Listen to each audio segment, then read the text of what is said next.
Thank God. സ്തോത്രം. അറിയാലോ, രതീഷാണ് പ്രൈസർ ഫാമിലിയിൽ നിന്ന്.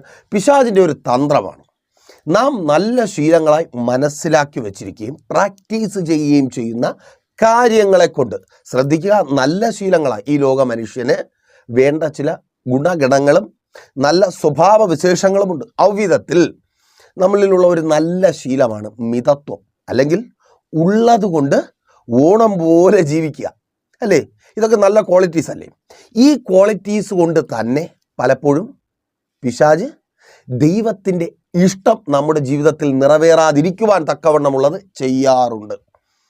ഒരു കാര്യം ആദ്യമേ പറഞ്ഞ് മുൻപോട്ട് പോകുവാൻ ദൈവകൃപയിൽ ആശ്രയിച്ച് ഞാൻ ആഗ്രഹിക്കുന്നു.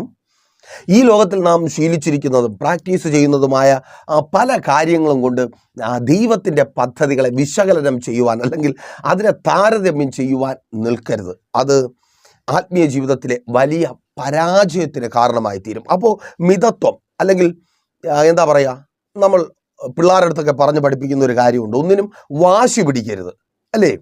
വാശി പിടിക്കരുത്, കിട്ടുന്നത് കൊണ്ട് തൃപ്തരായിരിക്കുക. ഇത് കുഞ്ഞുനാളിലെ തൊട്ട് നമ്മുടെ കുഞ്ഞുങ്ങളെ പറഞ്ഞ് പഠിപ്പിക്കുന്ന കാര്യമാണ്. എന്തുകൊണ്ടാണ് ശ്രദ്ധിച്ചിട്ടുണ്ടോ? ഒരു അപ്പനും അമ്മയും അവരുടെ കുഞ്ഞുങ്ങളുമായിട്ട് പുറത്തു പോകുന്നു. നിങ്ങൾ തന്നെ നിങ്ങളുടെ കുഞ്ഞുങ്ങളുമായി പുറത്തു പോകുന്ന ആ സമയം ഒന്ന് സങ്കല്പിച്ച് നോക്കിയേ. നല്ല സമയം, അങ്ങനെയുള്ള നല്ല സമയങ്ങൾ നിങ്ങൾക്കുണ്ടാകട്ടെ. അങ്ങനെയുള്ള നല്ല സമയങ്ങളില്ലാത്ത ചിലർ എന്നെ കേൾക്കുന്നുണ്ട്. ഭർത്താവ് ഒന്നിച്ച്, ഭാര്യ ഒന്നിച്ച്, മക്കളൊന്നിച്ച് പുറത്തു പോകുവാൻ കഴിയാതെ ഭാരപ്പെട്ടായിരിക്കുന്ന ചിലർ. അവരോട് പറയുവാൻ ദൈവത്തിൻ്റെ പരിശുദ്ധാത്മാവ് ഇങ്ങനെ പറയുക: നിങ്ങൾ വേഗത്തിൽ ഒരുമിച്ച് പുറത്തു പോകുവാൻ പോകുക. നീയും നിന്റെ ഭാര്യയും നിന്റെ മക്കളും ഒരുമിച്ച്. സഹോദര, നിങ്ങൾ ഒരുമിച്ച് സന്തോഷത്തോടെ പുറത്തു പോകുവാൻ പോകുക. സഹോദരി, നീയും നിന്റെ ഭർത്താവും നിന്റെ മക്കളും ഒരുമിച്ച്, ഭർത്താവും ഒരുമിച്ച് നിങ്ങൾ സന്തോഷത്തോടെ പുറത്തു പോകുവാൻ പോകുക. വിശ്വസിക്കുന്നവർ രാമൻ പറഞ്ഞ്, ഓ താങ്ക് ഗോഡ്, അതങ്ങനെ സംഭവിക്കുന്ന കൃപയ്ക്കായി. വല്ലാത്ത കരച്ചിലാ, വല്ലാത്ത സങ്കടമാണ്. അങ്ങനെ ഒരു ഒറ്റയ്ക്കാന്നേ, ഒരു വിവാഹം വന്നാൽ ഒറ്റയ്ക്ക് പോകുന്നു, ഷോപ്പിങ്ങിന് ഒറ്റയ്ക്ക് പോകേണ്ടി വരുന്നു, ബന്ധുക്കളുടെ പ്രിയപ്പെട്ടവരുടെ എല്ലാവരും ചേർന്ന് വരുന്ന വിശേഷപ്പെട്ട ദിവസങ്ങളിൽ ഒറ്റയ്ക്ക് പോകേണ്ടി വരുന്നു. പലരുടെയും ചോദ്യങ്ങൾക്ക് മറുപടി പറയുവാൻ കഴിയുന്നില്ല. നിൻ്റെ ഭർത്താവ് എവിടെ, ഭാര്യ എവിടെ, മക്കളെവിടെ? അങ്ങനെ നോക്കിയ എവിടെയെന്ന് അറിയാം, അവിടെയൊന്നും ഇല്ല. എങ്കിലും ആരെങ്കിലും വിശ്വസിക്കുന്നവർ വിശ്വസിച്ചോട്ടെ, എനിക്കൊപ്പം ഉണ്ടായിരുന്നു എന്ന്, അല്ലെങ്കിൽ എന്നോടൊപ്പം വന്നിരുന്നു എന്ന് ആരെങ്കിലും വിശ്വസിക്കുന്നെങ്കിൽ വിശ്വസിച്ചോട്ടെ എന്ന് ചിന്തിച്ചു നോക്കുന്ന സഹോദരി, നീ നോക്കാതെ തന്നെ അവർ കാണുവാൻ പോവുക നിനക്കൊപ്പമുള്ള നിന്റെ ഭർത്താവിനെ. ഓ സ്തോത്രം. എവിടെ നിന്റെ ഭർത്താവ് വന്നില്ലേ എന്ന ചോദ്യം തീരുന്നതിന് മുമ്പേ അവർ കാണുവാൻ പോവുക നിനക്കൊപ്പമുള്ള നിന്റെ ഭർത്താവിനെ. യേശുവിൻ നാമത്തിൽ. ഓ താങ്ക് ഗോഡ്, അതങ്ങനെ സംഭവിക്കുന്ന കൃപയ്ക്കായി. ആമേൻ. അപ്പോൾ നമുക്ക് വിഷയത്തിലേക്ക് വരാം. അപ്പോൾ നമ്മുടെ പിള്ളേരുമായിട്ട് നമ്മളിങ്ങനെ ഷോപ്പിങ്ങിന് പോവുക, അല്ലെങ്കിൽ ഒരു പുറത്ത് ഔട്ടിങ്ങിന് പോവുക. അപ്പോൾ വിലയേറിയൊരു ടോയ്, ഒരു കളിപ്പാട്ടം പിള്ളേർ കണ്ടു. പിള്ളേർക്ക് ഇഷ്ടപ്പെടുവേ, വാശി പിടിക്കുവേ. അപ്പോൾ എന്തുകൊണ്ടാ പലപ്പോഴും, ശ്രദ്ധിക്കുമല്ലോ, പലപ്പോഴും നമ്മളത് വാങ്ങിക്കൊടുക്കുവാൻ തയ്യാറാവാത്തേ? ആ സാധനം, ആ ടോയ് നമ്മൾ വാങ്ങിക്കൊടുത്താൽ നമ്മുടെ ബഡ്ജറ്റ് തകർന്നു പോകും. അല്ലെങ്കിൽ അത് വാങ്ങിക്കൊടുത്ത് നമ്മുടെ കുഞ്ഞിനെ സന്തോഷിപ്പിക്കുവാനുള്ളത് നമ്മുടെ പക്കൽ കാണത്തില്ല. ഈ തിരിച്ചറിവിൽ നിന്നുകൊണ്ട് നമ്മൾ എന്ത് പറയും? അമ്മ പറയും, മക്കൾ അപ്പനോട് ചോദിക്കുമ്പോൾ, എടാ പപ്പ വാങ്ങിത്തരും, ഇപ്പോഴല്ല. അപ്പോൾ മക്കൾ പറയും, വേണ്ട എനിക്കിപ്പം വേണം. അപ്പോൾ അമ്മ പറയും, ഇങ്ങനെ നിർബന്ധം പിടിക്കരുത്. അപ്പോഴപ്പനും പറയും, കൂടുതൽ നിർബന്ധം പിടിച്ചാൽ നിന്റെ ജീവിതത്തിൽ ഒരിക്കലും ഇനി അങ്ങനെ ഒരു സാധനം നിനക്ക് വാങ്ങിത്തരത്തില്ല. ഞാൻ പറയുന്ന കാര്യമാണ്, നിങ്ങളും പറഞ്ഞിട്ടുണ്ടായിരിക്കും. അപ്പോൾ അപ്പൻ്റെ നിവർത്തികേടാണ്, മാതാപിതാക്കളുടെ നിവർത്തികേടാണ് മിതത്വം പാലിക്കുവാൻ, അല്ലെങ്കിൽ ഉള്ളത് കൊണ്ട്, നിന്റെ കയ്യിലുള്ളത് കൊണ്ട് കളിച്ചാൽ മതി, വീട്ടിൽ കിടക്കുന്നത് കൊണ്ട് കളിച്ചാൽ മതി എന്ന് പറയിപ്പിക്കുമാറാക്കുന്നത്. ഇവിടെ നാം തിരിച്ചറിയുക, നമുക്ക് പരിമിതികളുണ്ട്. ഒരപ്പൻ എന്ന നിലയിൽ എൻ്റെ കുഞ്ഞിൻ്റെ ആഗ്രഹങ്ങളൊക്കെ നിറവേറ്റി കൊടുക്കുന്നതിന് എനിക്ക് പരിമിതിയുണ്ട്. ഒരമ്മ എന്ന നിലയിൽ എൻ്റെ ഭാര്യയ്ക്ക് പരിമിതിയുണ്ട്. എന്നെ കേൾക്കുന്ന പ്രിയരെ, നിങ്ങൾക്ക് പരിമിതികളുണ്ട്. മാതാവേ, പിതാവേ, നിങ്ങളുടെ മക്കളുടെ ആഗ്രഹങ്ങൾ നിറവേറ്റി കൊടുക്കുന്നതിൽ നിങ്ങൾക്ക് പരിമിതികളുണ്ട്. എന്നാൽ പരിമിതികളില്ലാത്ത ഒരു പിതാവ് നമുക്കുണ്ട്, നമ്മുടെ സ്വർഗീയ പിതാവ്. അവന് പരിമിതിയില്ല, അവന് പരിധിയില്ല, അവന് കഴിയാത്തൊരു കാര്യമില്ല. നിന്റെ ആവശ്യം എന്തായിരുന്നാലും, നിന്റെ ആഗ്രഹം എന്തായിരുന്നാലും പോലും അത് നിറവേറ്റി തരുവാൻ സ്വർഗത്തിലെ പിതാവിന് കഴിയും. അതെ, ഈ ലോകത്തിലെ പിതാവിന് കഴിയാത്തത് നിനക്ക് വേണ്ടി ചെയ്തു തരുവാൻ എൻ്റെ ദൈവത്തിന് കഴിയും, സ്വർഗീയ പിതാവിന് കഴിയും. അവൻ അത് നിന്റെ ജീവിതത്തിൽ ചെയ്തു തരിക തന്നെ ചെയ്യും. അതുകൊണ്ടാണ് വചനം പറയുന്നത്, അവൻ ആർത്തിയുള്ളവനെ തൃപ്തി വരുത്തുന്നു. ആർത്തി കാണിക്കരുത്. നമ്മൾ ശാസിക്കും, നമ്മൾ ഒതുക്കും. പക്ഷെ ദൈവം പറയുന്നു, ദൈവത്തിൻ്റെ വചനം പറയുന്നു, ഞാൻ ആർത്തിയുള്ളവനെ തൃപ്തി വരുത്തും. അതെ, ആർത്തിയോടെ ആയിരിക്കുന്ന ചിലർ, അത്യാർത്തിയോടെ ആയിരിക്കുന്ന ചിലർ, അത് കിട്ടിയേ പറ്റത്തുള്ളൂ. സഹോദര, നിന്നെക്കുറിച്ച് ആ രാജ്യത്ത് ആർത്തി മൂത്ത് നീ ആയിരിക്കുക. സ്തോത്രം. അത് ആർത്തി എന്ന് മറ്റുള്ളവർ പറയുവാനുള്ള കാരണം ഇതാണ്, നിന്റെ ഏജ് കഴിഞ്ഞു പോയി. നിനക്കും അറിയാം, നിനക്കൊപ്പമുള്ളവർക്കും അറിയാം, ഇനി പുതിയൊരു സ്ഥാപനത്തിൽ ജോലി കിട്ടുക ബുദ്ധിമുട്ടാണ്. കാരണം അത്രമാത്രം സാഹചര്യം നിനക്ക് പ്രതികൂലമായി നിൽക്കുന്നു. എങ്കിലും നീ പ്രാർത്ഥിക്കുക, എങ്കിലും നീ ഉപവസിക്കുക, എങ്കിലും നിനക്കത് കിട്ടിയേ പറ്റൂ എന്ന് വാശി പിടിച്ചായിരിക്കുക. സ്തോത്രം. യെസ്, യേശുവിൻ നാമത്തിൽ നീ ആഗ്രഹിക്കുന്നത് പോലെ, നീ സ്വപ്നം കാണുന്നത് പോലെ, നീ പ്രതീക്ഷിക്കുന്നത് പോലെ ആർക്കും നിന്നിൽ പ്രതീക്ഷിക്കുവാൻ കഴിയാത്തത് നീ പ്രതീക്ഷിക്കുന്നത് എൻ്റെ ദൈവം നിനക്ക് ചെയ്തു തരുവാൻ പോകുക. ആർത്തിയുള്ളവനെ തൃപ്തി വരുത്തുന്ന ദൈവം. അതെ, ആ രാജ്യത്ത് നിനക്ക് വേണ്ടി വാതിലുകളെ തുറന്ന്, ഓ താങ്ക് ഗോഡ്, വരുമാന മേഖലയുടെ വാതിലുകളെ തുറന്ന് നിന്നെ കർത്താവ് മാനിക്കുവാൻ പോകുക. സ്തോത്രം. വിശ്വസിക്കുന്നവർ ഏറ്റെടുക്ക്, പ്രാർത്ഥിക്ക്. സഹോദര, നിന്റെ പ്രായം കണ്ട് ലോകത്തിന് പ്രതീക്ഷിക്കുവാൻ കഴിയത്തില്ല. സാഹചര്യം മനസ്സിലാക്കിയിട്ട് നിനക്കും പ്രതീക്ഷിക്കുവാൻ കഴിയത്തില്ല. നിന്റെ ബുദ്ധി പ്രതീക്ഷിക്കത്തില്ല. പക്ഷെ നിന്നിലെ വിശ്വാസി അടങ്ങുന്നില്ല. യേശുവിൻ നാമത്തിൽ നിന്നിലെ അടങ്ങാത്ത വിശ്വാസിയെ തൃപ്തിപ്പെടുത്തുവാൻ വേണ്ടത് എൻ്റെ കർത്താവ് തരിക. അതേ, നിന്നിലെ അടങ്ങാത്ത വിശ്വാസിയെ, സഹോദരി, നിന്നിലെ അടങ്ങാത്ത വിശ്വാസിയെ തൃപ്തിപ്പെടുത്തുവാൻ വേണ്ടത് എൻ്റെ അപ്പൻ തരികയാ. ആർത്തിയുള്ളവനെ തൃപ്തി വരുത്തുന്ന ദൈവം. അതേ, അവിടെ ആ രാജ്യത്ത് നിനക്ക് മുമ്പിൽ പിന്നെയും, യെസ്, അതാ ദൂത്, നിനക്ക് മുമ്പിൽ പിന്നെയും വാതിലുകളെ തുറന്നു തരിക. ഓ താങ്ക് ഗോഡ്. എനിക്കറിയത്തില്ല, ചിലർക്ക് മുമ്പിൽ വാതിലുകളെ തുറന്നു വരിക, പിന്നെയും വാതിലുകൾ തുറന്നു വരിക. ആമേൻ.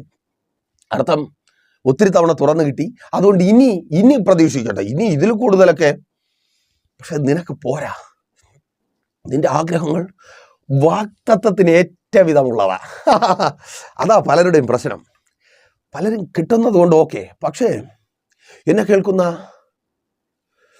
വിശ്വാസിയെ, നിന്റെ അടങ്ങാത്ത പോരാ എന്ന് പറയുന്ന വിശ്വാസിയെ, നിന്റെ ആഗ്രഹങ്ങൾ വാഗ്ദത്തത്തോളമുള്ളതാ. നീ ഇപ്പോഴും ടെൻഷനില്ല. കാരണം ഓക്കെയാ, പലതും കിട്ടി, പക്ഷേ വാഗ്ദത്തം കിട്ടിയില്ലല്ലോ. അതിനുവേണ്ടി നീ അതിനകത്ത് പോരാടിക്കൊണ്ടിരിക്കുക. അമ്മേൻ. നിന്നിലെ വിശ്വാസി തളർന്നിട്ടില്ല. നിന്നിലെ വിശ്വാസി വാഗ്ദത്തത്തെ പ്രാപിക്കുവാൻ പോകുക. ചില വർഷങ്ങൾക്ക് മുമ്പ് നീ നിന്റെ ഭവനത്തിൽ നിന്ന് ഇറങ്ങി തിരിച്ചപ്പോൾ, ആ രാജ്യത്തിലേക്ക് കടന്നു പോയപ്പോൾ നിന്നോട് പറഞ്ഞ വാഗ്ദത്തം, യെസ്, യേശുവിൻ നാമത്തിൽ അത് നിറവേറുവാനുള്ളത് ഈ സായങ്കാലത്ത് എൻ്റെ കർത്താവ് ചെയ്യുവാൻ പോകുക. യെസ്, ഓ താങ്ക് ഗോഡ്. അതങ്ങനെ സംഭവിക്കുന്ന കൃപയ്ക്കായി. ആമേൻ, ആമേൻ, ആമേൻ. കാത്തിരിക്കുക. ഇതാണ് എന്നോട് കർത്താവ് പറഞ്ഞ വാഗ്ദത്തം. ആ ജോലിയാണ്, അവിടെയാണ്, ആ സ്ഥാപനത്തിലാണ്. പരിഹാസം, നിന്ന, എന്തൊരു ചെറുക്കനാ, എങ്ങനെയെങ്കിലും കിട്ടുന്നത് കൊണ്ട് ജീവിച്ച് മുമ്പോട്ട് പോവാൻ. പക്ഷേ നീ പുറത്തിറങ്ങുന്നില്ല, നീ അതിലോട്ടൊന്നും പോകുന്നില്ല. നിന്റെ ബുദ്ധി പറഞ്ഞു തരുന്നുണ്ട് പ്രശ്നമാണ്, ഇനി ഇങ്ങനെ കാത്തിരിക്കുന്നത് ബുദ്ധിമോശമാണ്. സാഹചര്യം അറിയുന്ന എല്ലാവരും പറഞ്ഞു തരുന്നുണ്ട് കുഴപ്പമാ, കിട്ടുന്ന ജോലിക്ക് പോ, ഏതെങ്കിലും ജോലിക്ക് പോ. പക്ഷെ നിന്നിലെ വിശ്വാസി അടങ്ങുന്നില്ല. നീ വാഗ്ദത്തത്തിന് വേണ്ടി കാത്തിരിക്കുക. നിന്നിലെ വിശ്വാസി വാഗ്ദത്തത്തിന് വേണ്ടി കാത്തിരിക്കുക. വാഗ്ദത്തത്തിന് ഒത്തവണ്ണമുള്ളത് പ്രാപിക്കുവാൻ വേണ്ടി നിന്നിലെ വിശ്വാസി കാത്തിരിക്കുക. നിന്നിലെ വിശ്വാസിയെ തൃപ്തിപ്പെടുത്തുന്നത് എൻ്റെ കർത്താവ് തരിക. അതിന് തക്കവണ്ണമുള്ളത് സഹോദര, സഹോദരി, നിന്റെ ജീവിതത്തിൽ എൻ്റെ കർത്താവ് തുറന്നു തരിക. നിന്റെ കാത്തിരിപ്പ് വിഫലമായി എന്ന് പറയുവാൻ കാത്തിരിക്കുന്നവരുടെ മുൻപിൽ, ഓ സ്തോത്രം, ഓ അമ്മേൻ, നിന്റെ വാഗ്ദത്തത്തിന് ഏറ്റവണ്ണമുള്ളത്, നിന്റെ കാത്തിരിപ്പിനെ മറന്നു കളയുമാറാക്കുന്നത് എൻ്റെ കർത്താവ് തുറന്നു തരിക. ചില വർഷങ്ങൾ തന്നെ നഷ്ടപ്പെട്ടു പോയിരിക്കുന്നു ആ വാഗ്ദത്തത്തിനായുള്ള കാത്തിരിപ്പിൽ നിന്ന്. അതെൻ്റെ കർത്താവ് നിന്റെ ജീവിതത്തിൽ തരുവാൻ പോകുക. നിന്റെ കാത്തിരിപ്പ് ഫലപ്രാപ്തിയിലെത്തുവാൻ പോകുക. ആമേൻ. സഹോദരി, സ്തോത്രം. മറ്റുള്ളവരെല്ലാം പറഞ്ഞു, മാതാപിതാക്കൾ പറഞ്ഞു, സഹോദരങ്ങൾ പറഞ്ഞു, ബന്ധുക്കൾ പറയും നല്ലവരാ, എല്ലാവരും നല്ലവരാ. അവരുടെ നല്ല മനസ്സുകൊണ്ട് പറഞ്ഞു, ഇനിയും വെറുതെ നീ പ്രതീക്ഷിക്കണ്ട, നിന്റെ ജീവിതം നീ നഷ്ടപ്പെടുത്തി കളയണ്ട, നിന്റെ യൗവനം നഷ്ടപ്പെടുത്തി കളയണ്ട. പറഞ്ഞു എല്ലാവരും പറഞ്ഞു. നിന്റെ ബുദ്ധിയും അത് പറഞ്ഞു തരുന്നുണ്ട്. ശരിയാകത്തില്ല, ഇനി എൻ്റെ ഭർത്താവ് ശരിയാകത്തില്ല, അവൻ അത്രമാത്രം അകന്നു പോയിരിക്കുന്നു. ചില കാൽക്കുലേഷൻസ് ഒക്കെ നടത്തി നോക്കി. ഒരു മിസ് കോൾ അങ്ങോട്ട് വിട്ടു, തിരിച്ചു വിളിക്കുമോ, വേറെ ഫോണിൽ നിന്ന് വിളിച്ചു നോക്കി, പല ഗൂഢ തന്ത്രങ്ങളൊക്കെ മെനഞ്ഞുകൊണ്ടിരിക്കുക. അങ്ങനെ മെനഞ്ഞ് പലതും ചെയ്ത് അവസാനം ഒരു കൺക്ലൂഷനിൽ ബുദ്ധി എത്തിയിരിക്കുന്നു. ഇല്ല, എൻ്റെ ഭർത്താവ് ഇനി മടങ്ങി വരത്തില്ല. അല്ല, അവനിനി എൻ്റെ ഭർത്താവല്ല, അവനിനി എന്നെ ആവശ്യമില്ല. ഇത് രണ്ടും ഓക്കെയാ. എങ്കിലും നിന്നിലെ വിശ്വാസി അടങ്ങുന്നില്ല. ആമേൻ. അതല്ലേ, ഇതൊക്കെ ശരിയായിരിക്കുമ്പോഴും ഉപവസിക്കുക, പ്രാർത്ഥിക്കുക. ഇതല്ലല്ലോ, എൻ്റെ ബുദ്ധി പറയുന്നതല്ലല്ലോ, എൻ്റെ ബന്ധുക്കൾ പറയുന്നതല്ലല്ലോ. എൻ്റെ അപ്പൻ എന്നോട് പറഞ്ഞേ, എൻ്റെ ഭർത്താവിൻ്റെ കരങ്ങൾക്കുള്ളിൽ എൻ്റെ കരം പിടിച്ച് നൽകിയപ്പോൾ, ഇതാണ് ഇനി നിൻ്റെ മുൻപിലുള്ള ജീവിതമെന്ന് പറഞ്ഞപ്പോൾ, ഒത്തിരി വാഗ്ദത്തങ്ങളിൽ ഞങ്ങളെ പങ്കാളികളാക്കിയപ്പോൾ, ബുദ്ധി പറഞ്ഞ കാര്യമല്ലല്ലോ, ആൾക്കാർ പറഞ്ഞ കാര്യമല്ലല്ലോ, ദൈവം പറഞ്ഞേ അല്ലേ? നീ പ്രാർത്ഥിക്കുക. നിന്നിലെ വിശ്വാസി അടങ്ങുന്നില്ല. നിന്നിലെ വിശ്വാസിക്ക് ഇത് പോരാ, ബുദ്ധി പറയുന്നത് പോരാ, പരിചയക്കാരും ബന്ധക്കാരും സ്വന്തക്കാരും പറയുന്നത് പോരാ, വാഗ്ദത്തത്തിന് ഒത്തവണ്ണമുള്ളത് വേണം. അതങ്ങനെ സംഭവിക്കുക. ആ വാഗ്ദത്തം നിറവേറുവാൻ തക്കവണ്ണം നിങ്ങൾ ഒരുമിച്ച് നിങ്ങളുടെ ജീവിതത്തിൽ ദൈവം തരാമെന്ന് പറഞ്ഞ വാഗ്ദത്തങ്ങൾ നിറവേറുവാൻ തക്കവണ്ണം, താങ്ക് ഗോഡ്, യേശുവിൻ നാമത്തിൽ എൻ്റെ കർത്താവ് തകർന്നു പോയ നിന്റെ കുടുംബ ജീവിതത്തെ ചേർത്ത് പണിയുക. ആ കൈയെ ഒറ്റയ്ക്കാക്കി കൈ ഊരിക്കൊണ്ട് പോയവൻ, സ്തോത്രം, ആ കൈ കൊണ്ട് വയ്ക്കുവാൻ പോകുക. ദൂതാ സഹോദരി, സ്തോത്രം. നിന്റെ ബുദ്ധി അവിടെ നിൽക്കട്ടെ, നിന്നെ സ്നേഹിക്കുന്നവരുടെ അഭിപ്രായങ്ങൾ അവിടെ നിൽക്കട്ടെ. നീ വിശ്വാസിയാണെങ്കിൽ, നീ തൃപ്തിപ്പെടുന്നില്ലെങ്കിൽ, വാഗ്ദത്തത്തിൽ കുറഞ്ഞതൊന്നിലും നീ തൃപ്തിപ്പെടുന്നില്ലെങ്കിൽ, അവൻ ആ കൈയും കൊണ്ടുവരും, പിന്നെയും ചേർത്ത് വെച്ച് കൊടുക്കുവാൻ നിന്റെ കരം കാണും. യേശുവിൻ നാമത്തിൽ സഹോദര, സ്തോത്രം. നിന്റെ കൈക്കുള്ളിൽ നിന്റെ ഭാര്യയുടെ കരം കാണും. ദൂത ഏറ്റെടുത്ത് പ്രാർത്ഥിക്കുക. നീ നിൽക്കുന്നത് ആർത്തിയുള്ളവനെ തൃപ്തി വരുത്തുന്ന ദൈവത്തിന് മുമ്പിലാണ്. നീ കേൾക്കുന്ന ശബ്ദം ആർത്തിയുള്ളവനെ തൃപ്തി വരുത്തുവാൻ പ്രാപ്തനായ ദൈവത്തെ കണ്ട് അനുഭവിക്കുന്നവന്റെ ശബ്ദമാണ്.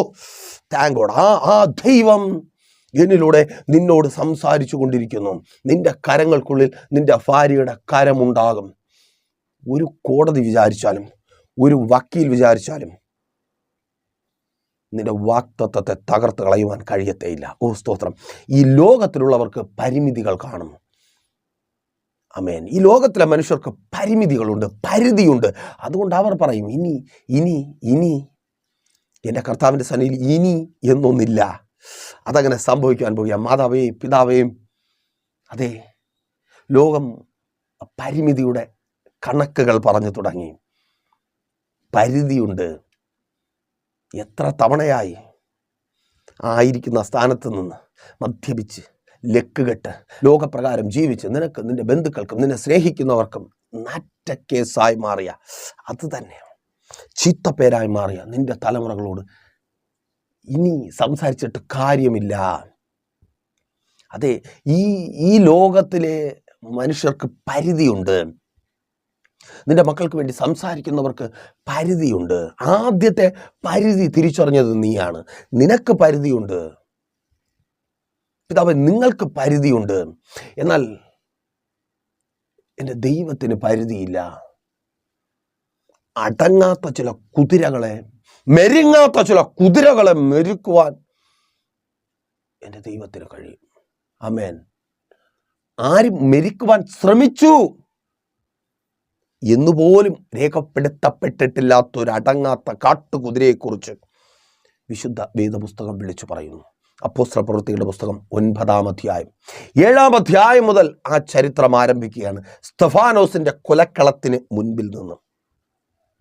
ചുരുക്കം ചില വാക്കുകൾ കൊണ്ട് ആ ചരിത്രത്തെ വേദപുസ്തകത്തിൽ രേഖപ്പെടുത്തിയിരിക്കുന്നു. മഹാപുരോഹിതന്മാരുടെ സമ്മത പത്രവുമായി ക്രിസ്തു മാർഗക്കാരെ കൊന്നു മുടിക്കുവാൻ ഇറങ്ങി പുറപ്പെട്ടവൻ കുതിരപ്പുറത്ത് കയറി അങ്ങനെ ദമസ്കോസിന്റെ പടിവാതിൽക്കലൂടെ സഞ്ചരിക്കുന്നു. നീണ്ട വർഷങ്ങളുടെ ക്രൂരമായ പീഡനം ക്രിസ്തു സഭ ശൗൽ എന്ന യഹൂദ മതാനുസാരി മുഖാന്തരം അനുഭവിച്ചുകൊണ്ടേയിരിക്കുന്നു. എതിർത്ത് നിന്നവരെ കുറിച്ച് ബൈബിൾ പറയുന്നില്ല. ശൗലിന് ബുദ്ധി ഉപദേശിച്ചു കൊടുത്തവരെ കുറിച്ച് ബൈബിൾ പറയുന്നില്ല.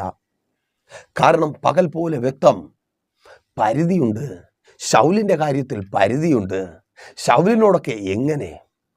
പക്ഷേ ശൗലിൻ്റെ കാര്യത്തിലും പരിധിയില്ലാത്തൊരു ദൈവം, ഒരു പരിമിതിയുമില്ലാത്തൊരു ദൈവം ശൗലിനെ പൗലോസാക്കി മാറ്റി. ഓ താങ്ക് ഗോഡ്. ചിലത് കുടിച്ച് മതിച്ച് പുളച്ച് നടക്കുന്നതേ അത് ശൗലുമാരാ പൗലോസായി മാറുവാൻ പോകുക. നിന്റെ തലമുറയെക്കുറിച്ച് മാതാവേ, ഇന്ന് നിന്റെ തീരാ കണ്ണുനീരിന് കാരണമായിരിക്കുന്ന നിന്റെ തലമുറയുടെ കാര്യത്തിൽ ലോകത്തിനൊന്നും ചെയ്യുവാനില്ലായിരിക്കാം, എന്നാൽ എൻ്റെ ദൈവത്തിന് ചെയ്യുവാനുണ്ട്. പേര് മാറും വിധത്തിൽ, ആള് മാറും വിധത്തിൽ, സ്വഭാവം മാറും വിധത്തിൽ, ജീവിതം മാറും വിധത്തിൽ, യെസ് യേശുവിൻ നാമത്തിൽ അവരുടെ ജീവിതം മാറും വിധത്തിൽ എൻ്റെ കർത്താവിന് ചെയ്യുവാനുണ്ട്. ചിലരെ എൻ്റെ കർത്താവ് മാനസാന്തരപ്പെടുത്തുക. ഓ സ്തോത്രം. ചില കാട്ടുകുതിരകൾ, അടങ്ങാത്ത മെരുങ്ങാത്ത ചിലതിനെ എൻ്റെ കർത്താവ് മാനസാന്തരപ്പെടുത്തുക. നിന്റെ ഭർത്താവിനെ, നിന്റെ തലമുറകളെ എൻ്റെ കർത്താവ് മാനസാന്തരപ്പെടുത്തുക. ഓ താങ്ക് ഗോഡ്. ആമേൻ. ആര് വിചാരിച്ചാലും അവിടെ അവർക്ക് അഡ്മിഷൻ കിട്ടത്തില്ല. ഒത്തിരി ശ്രമിച്ചു അല്ലേ? ആര് പറഞ്ഞിട്ട് കാര്യമില്ല. ആര് പറഞ്ഞാലും കേൾക്കാത്തവർ കേൾക്കുന്ന ഒരുവനുണ്ട്. ആരാന്നറിയാമോ? സ്വർഗത്തിലെ പിതാവ്. അപ്പൻ പറഞ്ഞാൽ കേൾക്കും. ഓ ആമേൻ. ഭക്തന്മാർ മാത്രമല്ല, അഭക്തന്മാരും ഭക്തന്മാരെ ഉപദ്രവിക്കുന്നവരും കേൾക്കും. എസ്രാ ശാസ്ത്രികളുടെ പുസ്തകം 1-ാം അധ്യായം വാചന പറയുന്നു, ദൈവം കോരശിനോട് സംസാരിച്ചു തൻ്റെ ജനത്തിൻ്റെ വിടുതലിനായി. നീ സംസാരിച്ചു കേൾക്കാത്തവർ, ഓ സ്തോത്രം, നിങ്ങൾക്ക് വേണ്ടി സംസാരിക്കുന്നവർ, സംസാരിച്ചു കേൾക്കാത്തവർ, ദൈവം സംസാരിക്കുമ്പോൾ കേൾക്കും.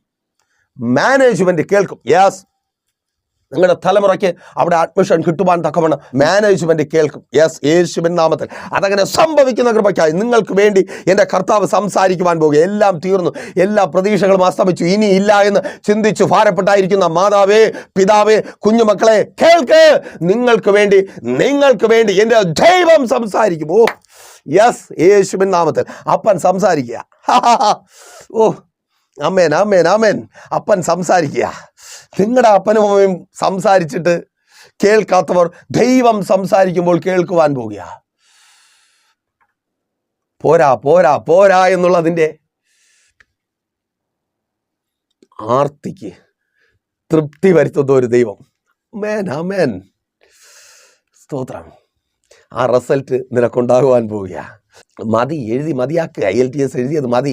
അവിടെ എങ്ങാനും ജോലി ചെയ്ത് നീ പറയുക പോരാ, എൻ്റെ വാക്തത്വം ഇതല്ല. ബുദ്ധി പറയുന്നത് ഇത്രയേ ഉള്ളൂ, എന്നെക്കൊണ്ട് പറ്റത്തില്ല, ഞാനൊരു പോട്ടയാ, എന്നെക്കൊണ്ട് പറ്റത്തില്ല. ഒപ്പമുള്ളവരൊക്കെ പറയുന്നുണ്ട്, ഭർത്താവ് പോലും പറയുന്നുണ്ട്, സഹോദരി നിന്നെക്കുറിച്ച് തന്നെ, ഇടി നിന്നെക്കൊണ്ട് ഇതൊന്നും പറ്റത്തില്ല, ആവശ്യമില്ലാതെ ഉള്ളത് കൊണ്ട് നമുക്ക് അല്ലേ. പക്ഷേ നിന്നിലെ വിശ്വാസി സമ്മതിക്കുന്നില്ലല്ലോ. കാരണം എന്താ? വാക്തത്വം. നീ കേട്ടോ, വാക്തത്വം അങ്ങ് മണ്ടയിലേക്കാ, ഇവിടെ താഴെ കിടന്ന് തപ്പി അല്ലെന്നേ. അടങ്ങാത്തതിൻ്റെ വിശ്വാസിയെ തൃപ്തിപ്പെടുത്തുന്ന ഒരു ദൈവമുണ്ട്. വാക്തത്വത്തിലേക്ക് കർത്താവിനെ നടത്തുവാൻ പോകുക. യെസ് യേശുവിൻ നാമത്തിൽ വാക്തത്വത്തിന് ഏറ്റവണ്ണമുള്ളത്, അതേ നിന്നിലെ വിശ്വാസി തൃപ്തയാകും വിധമുള്ളത് എൻ്റെ കർത്താവ് തന്ന് നിന്നെ മാനിക്കുവാൻ പോകുക. ഓ താങ്ക് ഗോഡ്. യേശുവിൻ നാമത്തിൽ അതങ്ങനെ സംഭവിക്കുന്ന കൃപയ്ക്കായി, ആ വിദ്യാഭ്യാസ മേഖലയിൽ അത് സംഭവിക്കുന്ന കൃപയ്ക്ക് ആ റിസൾട്ട് ഉണ്ടാകുക. ആമേൻ. അങ്ങനെയുള്ള വിവാഹം തന്നെ, ഓ സ്തോത്രം, നീ കാത്തിരുന്ന് പ്രാർത്ഥിക്കുന്ന ആ വിവാഹം തന്നെ മാതാവേ, പിതാവേ, നിങ്ങളുടെ തലമുറയുടെ ജീവിതത്തിൽ, സഹോദരി സഹോദര, നിന്റെ ജീവിതത്തിൽ നീ കാത്തിരുന്ന് പ്രാർത്ഥിക്കുന്ന ആ വിവാഹം തന്നെ, ആമേൻ ആമേൻ ആമേൻ. സ്തോത്രം. സൗഖ്യമാകുന്നേ. ബുദ്ധി പറയും, ഡോക്ടർമാർ പറയും, പക്ഷെ നിന്നിലെ വിശ്വാസി, ആ വിശ്വാസിയിലേക്ക് നോക്ക്. അവൻ തൃപ്തിപ്പെടുന്നില്ല. കാരണം അവനറിയാം സൗഖ്യമാക്കുന്ന ഒരു ദൈവമുണ്ട്. ആ ദൈവം ഇന്ന് ചിലരെ സൗഖ്യമാക്കി. യേശുവിൻ നാമത്തിൽ സൗഖ്യമാകുന്ന കൃപയ്ക്കായി, ഓ താങ്ക് ഗോഡ്. യേശുവിൻ നാമത്തിൽ ആർത്തിയുള്ള വിശ്വാസിയായ രോഗി സൗഖ്യമെന്ന തൃപ്തി അനുഭവിക്കാൻ പോകുക. ആമേൻ ആമേൻ. സ്തോത്രം പറഞ്ഞ് ഏറ്റെടുക്ക്. യെസ്, ശാരീരം അനുഭവിക്കുന്ന സകല രോഗബന്ധനം ഇപ്പോൾ വിട്ടുമാറുകയാ. ആ ബാധ്യതയിൽ നിന്ന് പുറത്തു വരിക. അമ്മേൻ. കടക്കാരിയായി ഒതുങ്ങി പോകുവാൻ, അതേന്നേ, കടക്കാരിയായി ഒതുങ്ങി പോകുവാൻ എൻ്റെ കർത്താവ് അനുവദിക്കത്തില്ല. നിന്നെ പുറത്തു കൊണ്ടുവരും. ആ ബിസിനസ്സിൻ്റെ തകർച്ച എൻ്റെ കർത്താവ് പണിയും. ശുശ്രൂഷക ഉള്ളത് കൊണ്ട് 2, 3, 4 ഇതൊക്കെ ലോകം പറയുക, പക്ഷെ കർത്താവ് പറയുക, പക്ഷെ നിന്നിലെ വിശ്വാസി പറയുക, പോരാ പോരാ പോരാ, വാഗ്ദത്തം ഇതല്ല. ഞാൻ അവിടെ നിന്ന് പ്രസംഗിക്കുവാനുള്ളവനല്ല, ഞാൻ അവിടെ ശുശ്രൂഷിക്കുവാനുള്ളവനല്ല, ഞാൻ വാഗ്ദത്തം വലുതാ. നിന്നിലെ വിശ്വാസിയെ തൃപ്തിപ്പെടുത്തുവാനുള്ളത് എൻ്റെ കർത്താവ് നൽകും. കാരണം വാചനം പറയുന്നു, അവൻ ആർത്തിയുള്ളവനെ തൃപ്തി വരുത്തുന്ന ദൈവം. അപ്പോ ശീലങ്ങൾ, നമ്മുടെ എക്സ്പീരിയൻസ്, ഇതൊന്നും ദൈവത്തിൻ്റെ സന്നിധിയിൽ കേട്ടില്ലേ? എന്താ ഉള്ളത് കൊണ്ട്? എന്നാൽ ദൈവം എന്താ പറയുന്നേ? വചനത്തിലേക്ക് വന്നേ. ലൂക്കോസിന്റെ സുവിശേഷം 11-ാം അധ്യായം 8-ാമത്തെ വാക്യത്തിൽ ഒരർദ്ധരാത്രി ഒരുത്തൻ മുട്ടിക്കൊണ്ടിരിക്കുക. മുട്ടലിന്റെ കാരണം എന്താണ്? അവന് അപ്പം വേണം. മുട്ടലോട് മുട്ട്. അകത്ത് അവനൊരു സ്നേഹിതനുണ്ട്, സ്നേഹിതന് കുഞ്ഞുണ്ട്, അവരുടെ ഉറക്കം ഡിസ്റ്റർബ് ആകും. ഇതൊക്കെ അവനറിയാം. പക്ഷേ അവനിലെ അവനിലെ വിശ്വാസി അതിനൊന്നും ഉൾക്കൊള്ളുന്നില്ല. അവൻ്റെ ബുദ്ധി പറയുന്നുണ്ട്, എൻ്റെ സ്നേഹിതനെ ഞാൻ ബുദ്ധിമുട്ടിക്കുകയാണ്, അവനെ ഞാൻ ശല്യം ചെയ്യുകയാണ്, അവൻ്റെ കുഞ്ഞുണരും. ബുദ്ധി പറയുന്നുണ്ട്. അതുവഴി ആരെങ്കിലും പോയെങ്കിൽ അവനും പറഞ്ഞു കൊടുത്തേനേടാ, നീ കാണിക്കുന്നത് മോശമല്ലേ, ഈ രാത്രി പോയിട്ട് അവനെ ശല്യപ്പെടുത്തുന്നത് ശരിയാണ്. പക്ഷേ അവനിലെ വിശ്വാസി തൃപ്തിപ്പെടുന്നില്ല. അവൻ മുട്ടിക്കൊണ്ടേയിരിക്കുന്നു. വചനം പറയുന്നു, അവൻ ആവശ്യത്തോളം അപ്പം കിട്ടി. അവൻ നിർത്താതെ മുട്ടുക കൊണ്ട്, അവൻ മുട്ടിക്കൊണ്ടിരുന്നത് കൊണ്ട്, മീൻസ് അവൻ മടുത്തു പോകാതെ പ്രാർത്ഥിച്ചത് കൊണ്ട് അവന് വേണ്ടുവോളമുള്ളത് കിട്ടി. വേണ്ടുവോളമുള്ളത് കിട്ടി. മനസ്സിലായില്ലേ? വേണ്ടുവോളമുള്ളത് കിട്ടി. നിങ്ങൾക്ക് വേണ്ടുവോളമുള്ളത് തരുവാൻ എൻ്റെ ദൈവത്തിന് കഴിയും. ലോകത്തിലെ ഈസോപ്പ് കഥയും അത് പറഞ്ഞ് നിങ്ങളെ ഒതുക്കിക്കളയുന്ന പിശാചിൻ്റെ ഏജന്റുമാരുടെ ഐഡിയയുമായി ഇരിക്കാതിരുന്നാൽ, ആമേൻ. ഈ ലോകത്തിൻ്റെ ശീലം വെച്ചിട്ട് സ്റ്റഡി ക്ലാസ് എടുത്തുകൊണ്ടിരിക്കുകയാണെന്നേ. ഉള്ളത് കൊണ്ട് ജീവിക്കുക, നിനക്കുള്ളതൊന്നും ഇവിടെയല്ല, അങ്ങ് ഓക്കെ ആയിക്കോട്ടെ, അങ്ങുള്ളതുകൊണ്ട് അങ്ങുള്ളതുകൊണ്ട്. മക്കളെ, അടുത്ത മാസം 5-ാം തീയതിയെ കല്യാണമുണ്ട്. ചാച്ചൻ്റെ പെങ്ങളുടെ മകളുടെ മകൻ്റെ കല്യാണമുണ്ട്. നല്ല ബിരിയാണി കിട്ടും. അമ്മ വിശക്കുന്നു. എടാ, നിന്നോടല്ലേ പറഞ്ഞ ബിരിയാണി കിട്ടുമെന്നു? അമ്മ ഇപ്പം വിശക്കുന്നു എന്ന് പറഞ്ഞ് നിങ്ങൾ കൊടുക്കാതിരിക്കുമോ? കുഞ്ഞുങ്ങൾക്ക് ആഹാരം കൊടുക്കാതിരിക്കുമോ? ബിരിയാണി കിട്ടുമ്പോൾ കിട്ടിക്കോട്ടെ. പക്ഷേ നമ്മുടെ ടീംസ് ഇപ്പോഴും അങ്ങനെയാണ്. നീ ഇന്ന് പട്ടിണി കിടന്നോ, അന്ന് ബിരിയാണി കിട്ടും. അല്ല, അന്ന് ബിരിയാണി തരുവാൻ കഴിവുള്ളവന് ഇന്നും തരുവാൻ കഴിയും. ആമേൻ. തിരിച്ചറിയുന്നവർക്കായി ദൈവത്തെ സ്തുതിക്കുന്നു. സ്വർഗത്തിൽ നിന്റെ ആവശ്യങ്ങൾക്കൊത്തവണ്ണമുള്ളതല്ല, നിന്റെ സ്വപ്നങ്ങൾക്കപ്പുറമുള്ളത് നൽകുവാൻ കഴിയുന്ന ദൈവത്തിന് ഈ ലോകത്തിൽ നിന്റെ ആവശ്യങ്ങൾക്കൊത്തവണ്ണമുള്ളത് നൽകുവാൻ കഴിയും. അങ്ങനെ ഒരു ദൈവത്തെയാണ് വിശുദ്ധ വേദപുസ്തകം നമുക്ക് പരിചയപ്പെടുത്തുന്നത്. അങ്ങനെ ഒരു ദൈവത്തെക്കുറിച്ച് പറയുവാനാണ് കർത്താവായ യേശു ക്രിസ്തു ഈ ഭൂമിയിലേക്ക് വന്നത്. യേശു പറയുന്നു, മുട്ടിക്കൊണ്ടിരിക്കുക, മടുത്തു പോകാതെ പ്രാർത്ഥിക്ക്, കിട്ടി, മതി. അയ്യേ, ഈ സോപ്പ് കഥയുടെ സ്റ്റഡി ക്ലാസ് അല്ലെന്നേ. ഇവിടെ ഒരേ ഒരു കാര്യമുള്ളൂ, അടിസ്ഥാനം വിശുദ്ധ വേദപുസ്തകം. കർത്താവ് പറയാം, മടുത്തു പോകാതെ പ്രാർത്ഥിക്ക്.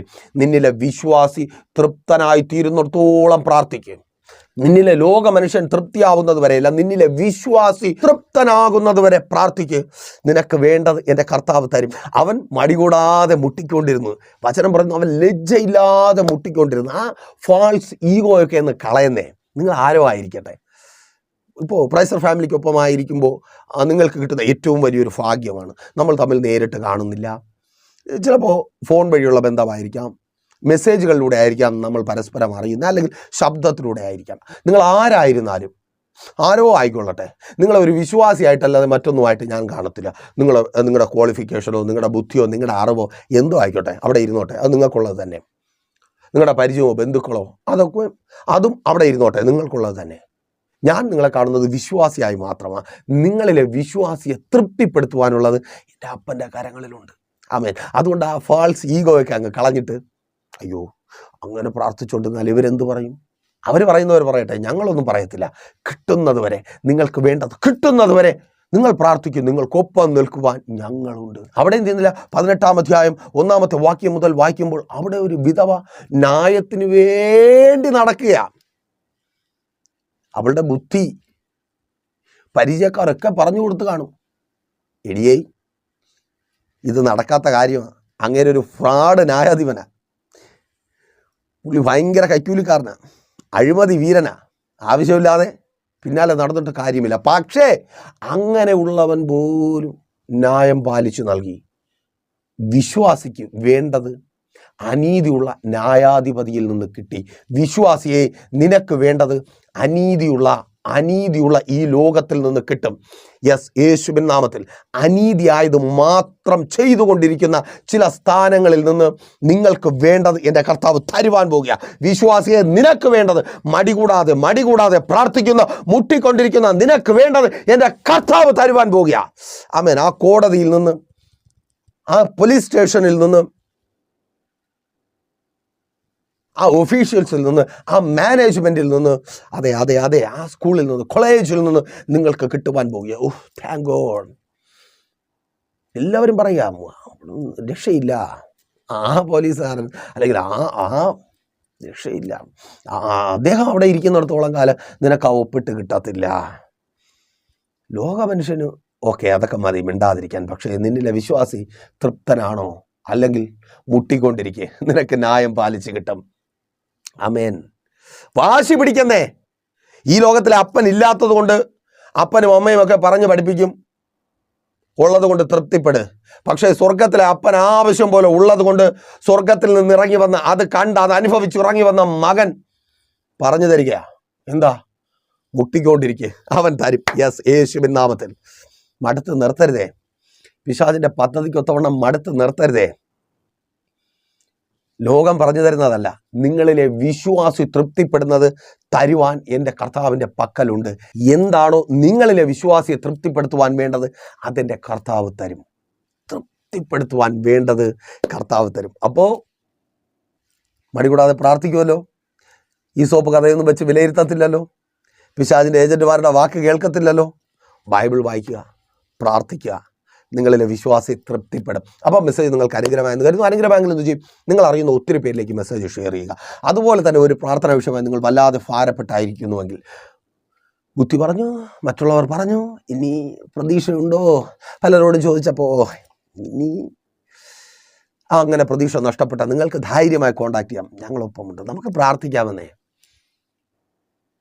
ഈ ലോകത്തിലെ അപ്പൻ്റെ കഴിവിനൊത്തവണ്ണമല്ല, അവന് പരിധിയുണ്ട്. പരിധിയില്ലാത്ത ഒരപ്പൻ, ആ അപ്പനിൽ നിന്ന് പരിധിയില്ലാത്തത് പ്രാപിക്കുവാൻ നിങ്ങളെ പ്രാപ്തരാക്കി തീർക്കുവാൻ ഞങ്ങളെ കർത്താവ് ഒരുക്കും. എന്നാൽ കണ്ടോ, വിശ്വസ്ത കർത്താവേ, നല്ല ദൈവമേ, അനുഗ്രഹിതവും പ്രശാന്തവുമായിരിക്കുന്ന നല്ല സമയം അടിയൊപ്പമായിരിക്കുന്ന ഈ ജനത്തെ അടിയൻ അനുഗ്രഹിച്ച് പ്രാർത്ഥിക്കുന്നു. ഇവരിലെ വിശ്വാസി തൃപ്തിപ്പെടുവാനുള്ളത് ഇന്ന് എൻ്റെ ദൈവം അങ്ങ് ചെയ്യുന്ന കൃപയ്ക്കായി സ്തുതിക്കുന്നു. ആ ജോലി സ്ഥലത്ത് വിശ്വാസത്തോടെ മടുത്തു പോകാതെ പ്രാർത്ഥിച്ച് ചില മാസങ്ങളായി പ്രാർത്ഥിച്ചായിരിക്കുന്നവർ വഴി തുറക്കപ്പെടട്ടെ. പ്രാർത്ഥിക്കുക സഹോദര, സഹോദരി, പ്രാർത്ഥിക്കുക. ഒന്നുമില്ലാതെന്നല്ല, ചിലതൊക്കെ ഉണ്ട്, പക്ഷെ അതുപോലെ നിനക്ക് സ്ഥിര വരുമാനമുള്ള ജോലി വേണം. യേശുവിൻ നാമത്തിൽ അതങ്ങനെ സംഭവിക്കുന്ന കൃപയ്ക്കായി വഴി തുറക്കപ്പെടുക. കാത്തിരിക്കുക, നിന്റെ വാഗ്ദത്തത്തിന് ഏറ്റവണ്ണമുള്ള ജോലിക്കായി കുഞ്ഞെ കർത്താവ് വഴി തുറക്കുക. യേശുവിൻ നാമത്തിൽ ജോലിയില്ലാതെ ഭാരപ്പെടുന്നവർക്ക് കർത്താവ് ജോലി നൽകുക. ഓ താങ്ക് ഗോഡ്. ഓ ആമേൻ, ആമേൻ, ആമേൻ. പ്രാർത്ഥിക്കുക, വഴി തുറക്കപ്പെടുക. ആ തടസ്സങ്ങൾ മാറിപ്പോവുക. വാഗ്ദത്തത്തിന് വിരോധമായി ശത്രു ഉരുട്ടിവെച്ച കല്ലുരുണ്ട് മാറുക. ആമേൻ. പ്രാർത്ഥിച്ചാട്ടെ. സ്തോത്രം.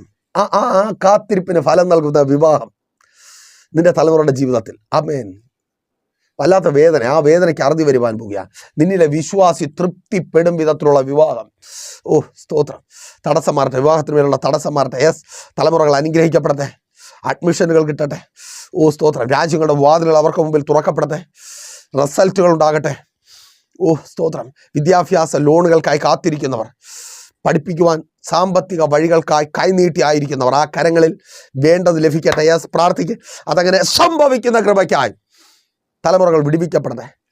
ബാധിക്കപ്പെട്ട തലമുറകൾ പല നിലകളിൽ രോഗമായും പരാജയത്താൽ ബാധിക്കപ്പെട്ട തലമുറകൾ വിടുവിക്കപ്പെടട്ടെ. കുഞ്ഞെ, നീ കേട്ട വാഗ്ദത്തം പോലെ, നിന്റെ മാതാപിതാക്കൾ കേട്ട വാഗ്ദത്തം പോലെ നിന്റെ ജീവിതത്തിൽ സംഭവിക്കുവാൻ പോകുക. യെസ്, യേശുവിൻ നാമത്തിൽ അതങ്ങനെ സംഭവിക്കുന്ന കൃപ. ഓ താങ്ക് ഗോഡ്. പ്രാർത്ഥിച്ചാട്ടെ, മക്കൾക്ക് വേണ്ടി പ്രാർത്ഥിക്കുക, മാതാവേ പിതാവെ പ്രാർത്ഥിക്കുക. അവരുടെ ഭാവി അനുഗ്രഹിക്കപ്പെടുവാൻ പോകുക. ആ ഡിവോഴ്സ് മാറിപ്പോകുക. പ്രാർത്ഥിച്ചാട്ടെ, ചേർന്ന് നിൽക്കുവാൻ പോകുക, കരം പിടിക്കുവാൻ പോകുക. യെസ്, ദൂത ഏറ്റെടുത്ത് പ്രാർത്ഥിക്കുക. അതങ്ങനെ സംഭവിക്കുന്ന കൃപയ്ക്കായി. ഓ അമേൻ ആമേൻ. പിരിഞ്ഞു പോയ ചിലർ തിരികെ വരുവാൻ പോകുക. ആമേൻ. ചില ഒപ്പുകൾ ഇട്ടത് കൊണ്ട് ഇനി നടക്കത്തില്ല എന്ന് ചിന്തിച്ചായിരിക്കുക. നോക്കണ്ട, ആ പേപ്പറൊക്കെ കാണാതെ പോകാൻ പോകുക. യേശുവിൻ നാമത്തിൽ ആ രോഗം മാറുക. പ്രാർത്ഥിക്കുക. സൗഖ്യമാക്കുന്ന ദൈവത്തിൻ്റെ അത്ഭുതകരം വിടുതലായി ചലിക്കുക. ഡോക്ടർ പറഞ്ഞു, ബുദ്ധി പറഞ്ഞു, പക്ഷേ നിന്നിലെ വിശ്വാസി സമ്മതിക്കുന്നില്ല. നിന്നിലെ വിശ്വാസിക്ക് തൃപ്തി വരും വിധം യെസ് യേശുവിൻ നാമത്തിൽ സൗഖ്യം നിറയുക. നിന്റെ ശരീരത്തിന് മേൽ സൗഖ്യം നിറയുക. അവയവങ്ങളുടെ മേൽ സൗഖ്യം നിറയുക. ബലഹീനപ്പെട്ടു പോയ ആ കാലുകളിൽ സ്തോത്രം സൗഖ്യം നിറയുക. യെസ്, നീ ആ കാലൂന്നി പുറത്തു വരിക. യെസ്, യേശുവിൻ നാമത്തിൽ ഇപ്പോൾ സൗഖ്യമാകാ. ആമേൻ ആമേൻ ആമേൻ. മരിച്ചുപോയ അവയവങ്ങളിൽ ജീവനുണ്ടാകുക. പ്രാർത്ഥിക്കാം. Thank you Lord. എല്ലാം അവസാനിച്ചെന്ന് കരുതി വിൽക്കുവാൻ വേണ്ടി ആ സ്ഥാപനം വിറ്റ് എങ്ങനെയെങ്കിലും പുറത്തു വരാമെന്ന് വിറ്റാൽ ഒന്നും ആകത്തില്ല സഹോദര. ആ ബിസിനസ് പിന്നെയും പച്ച പിടിക്കുവാൻ പോകുക. യാസ്, യേശുവിൻ നാമത്തിൽ ആ കടത്തിൽ നിന്ന് പുറത്തു വരുവാൻ പോകുക. അത് ലാഭത്തിലാവുവാൻ പോകുക. നിന്നിലെ വിശ്വാസിയെ തൃപ്തിപ്പെടുത്തും വിധത്തിലുള്ളത്, നീ കേട്ട വാഗ്ദത്തത്തിന് ഒത്തവണ്ണമുള്ളത് അതിൽ നിന്ന് ലഭിക്കുവാൻ പോകുക. ആമേൻ. പ്രാർത്ഥിച്ചാട്ടെ. സ്ഥാപനങ്ങൾ അനുഗ്രഹിക്കപ്പെടുക. കച്ചവട സ്ഥാപനങ്ങൾ സ്വദേശത്തും വിദേശത്തും ബാധിക്കപ്പെട്ടവർ വിടുവിക്കപ്പെടുക. അവിടെ ആ രാജ്യത്തിനകത്ത് നിനക്ക് വേണ്ടി എൻ്റെ കർത്താവ് പ്രവർത്തിക്കുക, വഴി തുറക്കുക. ഓ സഹായികളെ ഒരുക്കുക. ആമേൻ ആമേൻ. സ്തോത്രം. ശുശ്രൂഷകൾ അനുഗ്രഹിക്കപ്പെടുക. ശുശ്രൂഷകന്മാർ ആഗ്രഹങ്ങൾക്ക് ഒത്തവണ്ണമുള്ളത് പ്രാപിക്കുക. ഓ ആമേൻ. ഭവനം വയ്ക്കുക. ലോകപ്രകാരമുള്ളതല്ല, വാഗ്ദത്തത്തിന് ഏറ്റവണ്ണമുള്ള ഭവനം. പ്രാർത്ഥിക്കുക. ആമേൻ ആമേൻ. ഇപ്പോൾ അത് കണ്ട് കരയുന്ന ചിലരുണ്ട്. അവരുടെ ജീവിതത്തിൽ ആ ഭവനത്തിനകത്ത് കയറി താമസിക്കുവാൻ പോകുക. യേശുവിൻ നാമത്തിൽ ആ വാഹനം നിന്റെ ഭവനത്തിൽ വരുവാൻ പോവുകയാണ്. ആ വസ്തു നീ വാങ്ങുവാൻ പോകുക. യേശുവിൻ നാമത്തിൽ പിതാവിൻ്റെ പുത്രൻ്റെ പരിശുദ്ധാത്മാവിൻ്റെ നാമത്തിൽ ഈ ജനത്തെ അടിയൻ അനുഗ്രഹിച്ച് പ്രാർത്ഥിക്കുന്നു. ആർത്തിയുള്ളവനെ തൃപ്തി വരുത്തുന്ന കർത്താവേ, ഇവരിലെ വിശ്വാസി തൃപ്തിയാകും വിധത്തിൽ അങ്ങ് നൽകി ഇന്ന് മാനിക്കുന്ന കൃപയ്ക്കായി സ്തുതിക്കുന്നു. യേശുവിൻ നാമത്തിൽ തന്നെ ആമേൻ. അപ്പോൾ മറക്കാതെ നിങ്ങളുടെ വലിയ അഭിപ്രായങ്ങളും നിർദ്ദേശങ്ങളും ഞങ്ങളെ അറിയിക്കുമല്ലോ. നാളെ പകലും ദൈവം വെച്ചാൽ നാം ഇപ്പോൾ ഒരുമിച്ചായിരുന്നു കേട്ട് അനുഗ്രഹം പ്രാപിച്ച പ്രൈസർ ഫാമിലിയുടെ പ്രഭാതമൻ എന്ന പ്രതിദിന വചന സന്ദേശത്തോടൊപ്പം നാം ഒരുമിച്ച് തന്നെ ആയിരിക്കും. അതുവരേക്കും പ്രിയരെ, have a nice day. Precious family global മിനിസ്ട്രിയുടെ വിശുദ്ധ സഭാരാധന എല്ലാ ഞായറാഴ്ചയും രാവിലെ 10 മണി മുതലും എല്ലാ വെള്ളിയാഴ്ചകളിലും ഉപവാസവും ഓൺലൈൻ മധ്യസ്ഥ പ്രാർത്ഥനയും രാവിലെ 11 മണി മുതലും ഞങ്ങൾ നിങ്ങൾക്കായി ലൈവിൽ പ്രാർത്ഥിക്കുന്നു. നിങ്ങളുടെ പ്രാർത്ഥനാ വിഷയങ്ങൾ കമന്റ് ചെയ്യുക. പ്രേഷ്യർ ഫാമിലി ഗ്ലോബൽ എന്ന നമ്മുടെ യൂട്യൂബ് ചാനലിലൂടെ നിങ്ങൾ ലോകത്തിന്റെ ഏത് ഭാഗത്തായിരുന്നാലും ഞങ്ങൾക്കൊപ്പം ചേർന്ന് പ്രാർത്ഥിക്കുവാനും ആരാധിക്കുവാനും അവസരമുണ്ട്. നേരിട്ട് ആരാധനയിൽ പങ്കെടുക്കുവാനും വിടുതൽ പ്രാപിക്കുവാനും ആഗ്രഹിക്കുന്നവർ ഞായറാഴ്ച രാവിലെ കാർഷിക കോളേജിനടുത്ത് കാക്കാമുല ചാമ്പവിളയിലെ പ്രേഷ്യർ ഫാമിലി വർഷിപ്പ് സെന്ററിലേക്കും ഞായറാഴ്ച വൈകുന്നേരം 3 മണിക്ക് നെയ്യാറ്റിൻകര അമരവിള താന്നിമൂട് സുമംഗലി ഓഡിറ്റോറിയത്തിന് സമീപമുള്ള MS പ്ലാസയിലേക്കും കടന്നു വരിക. നിങ്ങളുടേതായ ഒരു വിഷയത്തിന് വേണ്ടി പ്രാർത്ഥിക്കുവാനും കൗൺസിലിംഗിനുമായി സ്ക്രീനിൽ കാണുന്ന നമ്പറിൽ കോൺടാക്ട് ചെയ്യുക. നിങ്ങൾക്കും ഈ പ്രോഗ്രാം സ്പോൺസർ ചെയ്യുവാനും കർത്താവായ യേശുക്രിസ്തുവിന്റെ സുവിശേഷം അനേകരിലേക്ക് എത്തിക്കുവാനും അവസരമുണ്ട്. പ്രാർത്ഥനയോടെ വിളിക്കുക. ആമേൻ.